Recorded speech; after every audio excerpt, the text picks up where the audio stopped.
Hello and welcome to the channel Rust, Sweat and ADOs.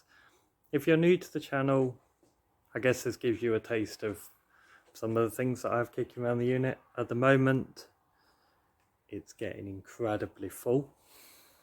I think there's 15 cars in here at the moment, but I guess the one up there you can't really class as a car, but I do. So tonight I'm going to take a first look at my Reliant Robin. It arrived late yesterday. Part one's up if you want to take a look at it.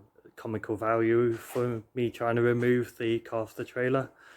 But today we're going to take a walk around.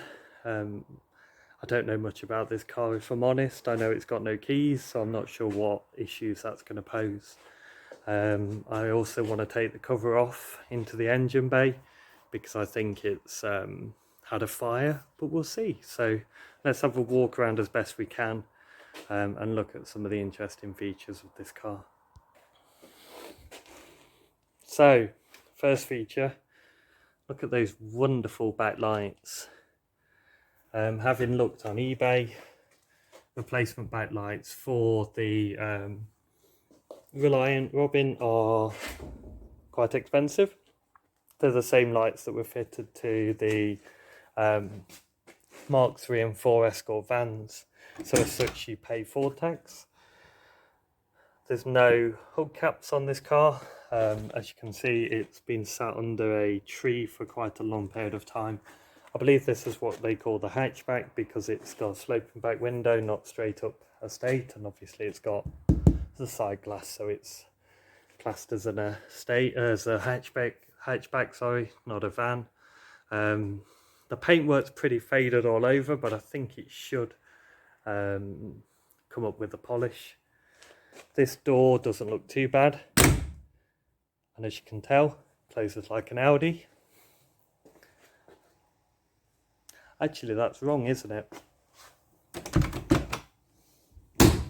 Closes like a Golf, that was the one. So if we come around the front, you've probably seen this on the last video, but here it is in all of its glory. It's still got the fish tank in the headlight, as you can see, although it has drained a little bit, so maybe that does drain. I need to put some fog lights in the front, but that does mean out in the greenery. There's not many cars that can say it sports a garden in the front. If I just push the front end over a little bit without hitting the trailer, as you can see, the door has come in two. So that hinge is actually attached. The hinge is not broken, it's actually the door that's come apart. Somebody's tried in vain to patch the door, but I'm not going to do much with that. I'll just replace the door with a new one, which is a bit of a shame because it's got the stripes across the bottom, but there's not much you can do about that. I'm missing a repeater here, which I think is the same as the Metro, but I'm not sure.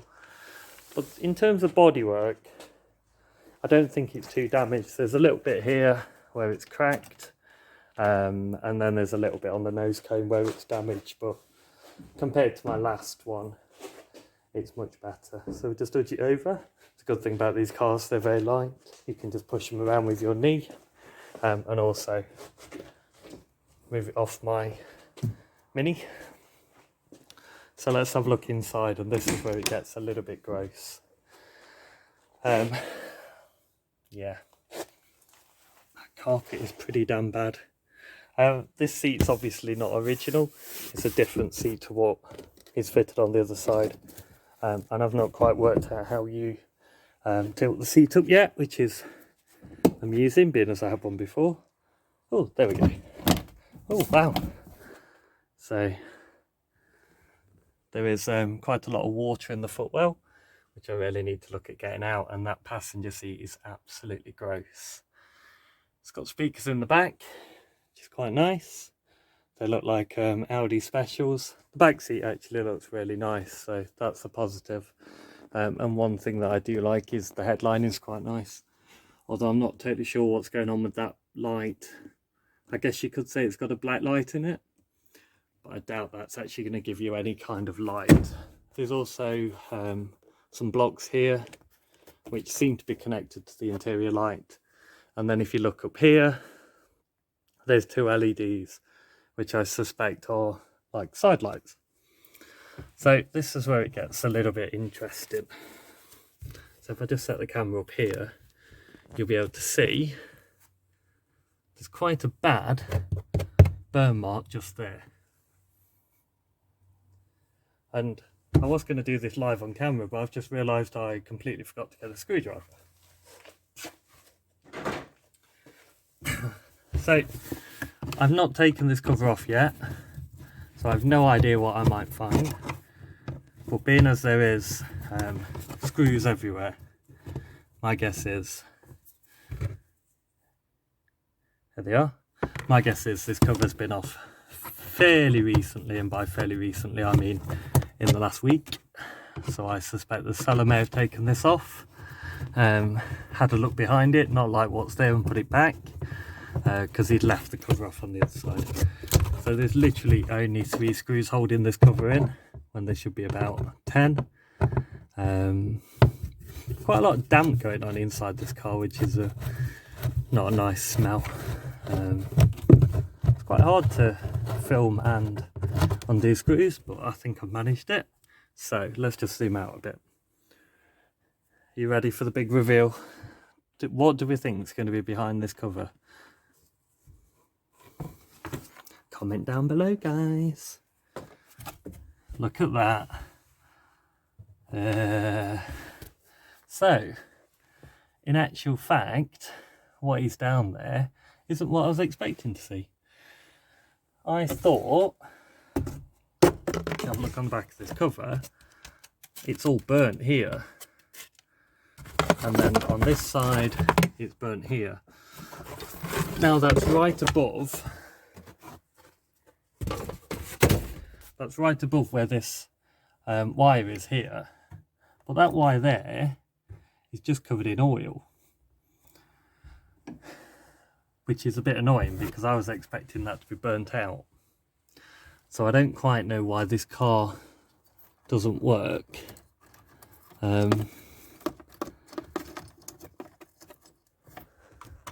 Because they hot-wired the other car.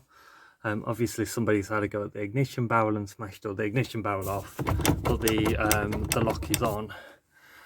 What I expected to see was a burnt out starter motor behind there, but that's not the case.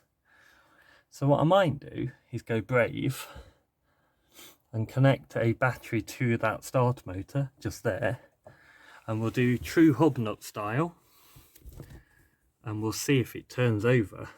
Just bear with me.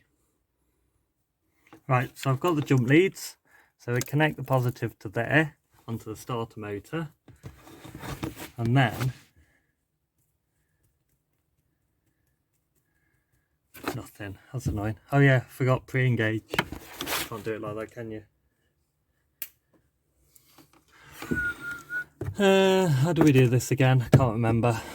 I guess we are going true hub nut style. That I can't actually remember how you do this on these. I guess we're just gonna have to leave it for now. But anyway, that's not what I was expecting to see behind there. So yeah, what I was expecting to find was some burnt out wires, but I haven't. So that's all good news. Looks like it's got some new plugs and leads in there, and that looks like a new distributor cap. So that all points to good news, but could also be very worrying, because I don't know why this was sold as a non-runner. So under here we've got the bonnet release cable, which sounds like it works.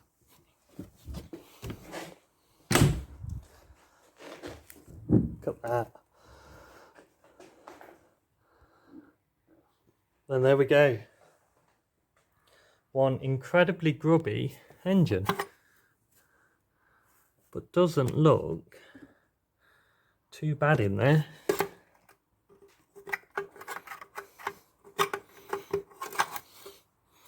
Don't know where the dipstick is. I should know, I had one of these before.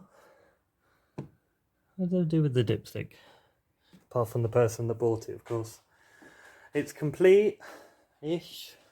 The heater box looks like it's in good condition. The heater on my last one was broken. No water in it, which is always reassuring, but it could have just been stored without water. I don't know what size battery fits this, so I need to go out and try and find a battery for it. And I don't know where the dipstick is. So there you go. It's a very simple engine. It's just a single HS2 carb on an 850cc engine. Hopefully the radiator's not cracked. It's just someone's drained it, or it's leaked out over age. The wiring looks grubby, but it looks largely intact. So yeah, I think, and that closes too, even better. So once I work out what battery I need for the car, and also I'm expecting to get an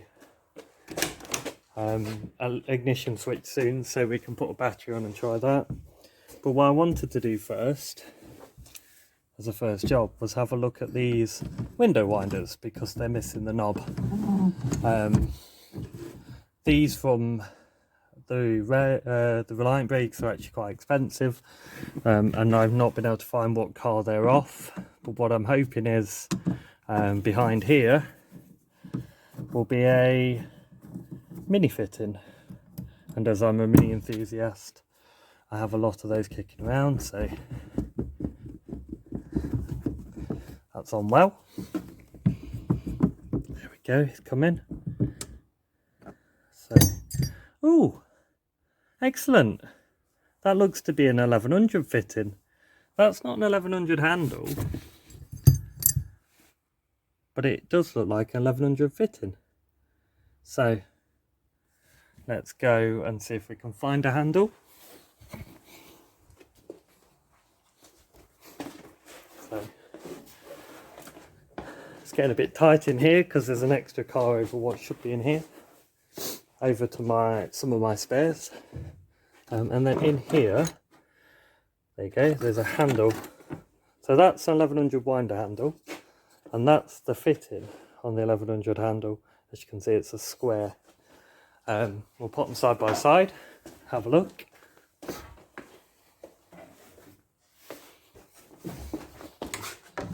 So that's the Reliant handle, that's the 1100 one. As you can see, they're completely different, but looking at that square, that looks the same to me. So does that fit on there? There we go, so it fits on there, seems to work. Let's take the original screw, pop it in there, like that. And then, oh, I might try and find a better one if this works, make it look a bit nicer. But that chrome looks a lot better with the Allegro internal door handles. And, oh, look at that.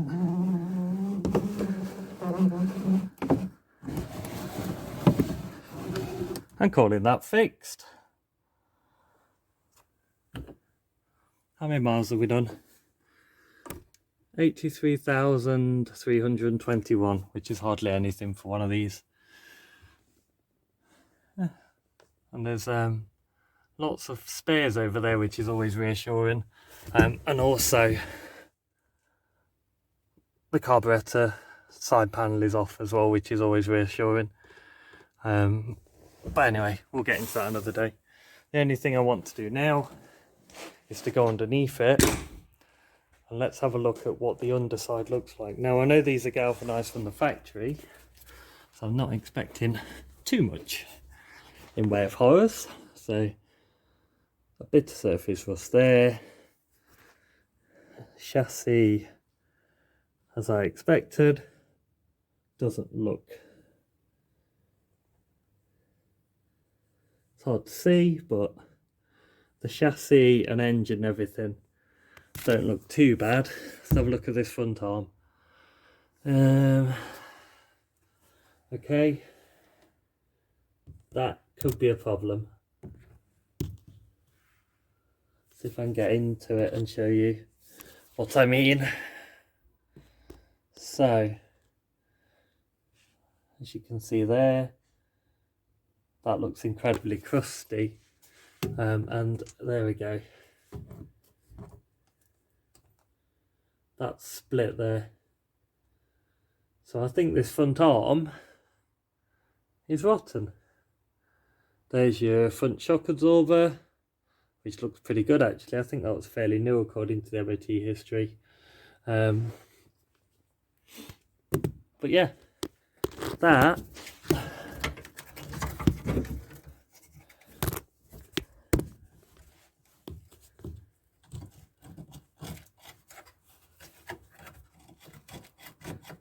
is loose. Okay.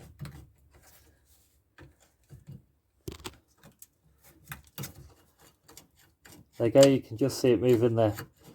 So that means that that support bar has completely rotted through and it's rotted off, top and bottom, which means this arm's no longer supported. Now that is only just a box section, so I could take this arm off, grind that back and replace it, which is probably the way I will go. Yeah, so it's hold, ooh, hello, moves. So yeah, so it's hold through completely and it's loose, which is not ideal. The back of the brake drum seems quite wet, and I've not tried the brakes to see if they work, but I suspect they're leaking. They'll need stripping and cleaning. But then if the front arm's coming off to repair that anyway, then that's fine. You can see there it's parted ways. And then finally, let's have a look under the back end. Ooh, that petrol tank looks like it's been replaced recently. Well, I say recently. It's not been on the car from new. And those rear shock absorbers look new too. And that diff's not covered in oil, which is really, really nice. All I need to do is establish if it's an A or B diff. Apparently the A diffs are better than the B ones. Still got its original glass, so that's the registration number etched in. And also that looks like the dealer number plates, and as they say on Car Throttle, is it the same round the front? There we go, same dealer plate on the front.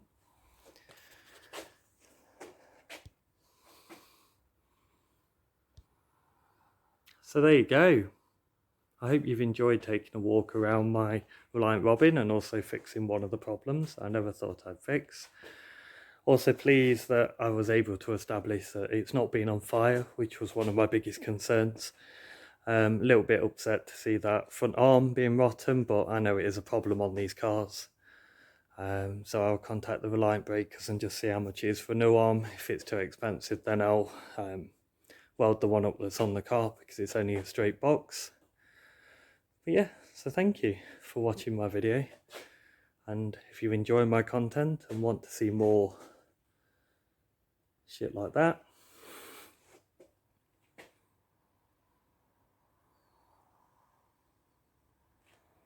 so there you have it. That is a walk around of my 1993 Reliant Robin LX hatchback. I hope you've enjoyed the journey of discovery. We've also managed to fix a problem which I never expected to resolve today. I'm quite happy to say that it's not been on fire, because that was one of the biggest concerns with that panel being burnt. I don't know whether that's off a different Reliant or this had caught fire previously with the starter motor burning out, as I said. And the starter motor's been replaced with a new one, but anyway, it's been repaired, which is the main thing. It's a shame about that front arm, but I know it is a rot point on these cars. The rest of the chassis is galvanised, but the front arm wasn't, which is a bit of a miss on Reliant's part, really. I'll contact the breakers and see what they say, but I may just repair that one because it looks like it's box section. I've got some box section kicking around that I can just cut to size and weld in. It'll be as strong as the original. So I do hope you've enjoyed this video. And obviously please like and subscribe. It means a lot to me, and it'd be good if I can get to 100 subscribers, because it opens some new features for me on the channel. So if you want to see more cars like this and this, then please come back soon. Bye.